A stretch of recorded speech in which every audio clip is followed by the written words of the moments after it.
a couple posts, a couple articles on our website. One is called Study the Studies. And it's all about the studies and what we know statistically about children raised in same-sex homes to this point, right? And I actually have a link in that to something that describes every study that's ever been done and a summary of the findings, okay? Now, there's like 74 of them or something that claim to show no difference. That all of those have are methodologically flawed, right? A lot of them are recruited samples of 20 upper class white lesbian couples who are answering on behalf of their kids of how they think their kids are doing.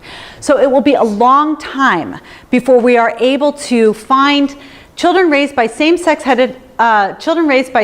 parents who were with their same-sex parents from birth because they were part of this pure sample of children created through sperm or egg donation, find those kids at random, sample them as adults so that they can talk about what actually happened in their life, not the perception that their parents had, right? I mean, it is very hard to get that gold standard of scientific method for a population this small.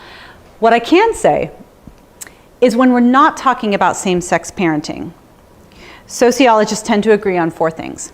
Number 1, men and women offer distinct and complementary benefits to children, right? That they're so distinct that a lot of experts would say there's no such thing as parenting.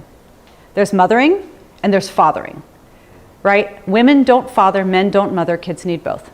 Number 2, children who lose a relationship with their biological parent through death, divorce, abandonment, even if they're subsequently adopted, or donor conception, do not fare as well. Outcomes for these groups are incredibly diminished, right? Number 3, children suffer trauma, right, when they lose a relationship with one or both of their parents. We actually have studies that say that children who have experienced father loss due to abandonment, death, or incarceration have shorter telomeres, right? The end caps of their chromosomes are smaller because they lost a relationship with their father. And the final thing that we know is that non-biological adults are not as connected to, protective of, and invested in children. And that is another reason why we have high standards for adoptive parents. Now, when we're not talking about same-sex parents, sociologists agree on all of those things. So isn't it strange that all 4 of those factors are at work in same-sex headed households, and we have these studies that say that there's no difference?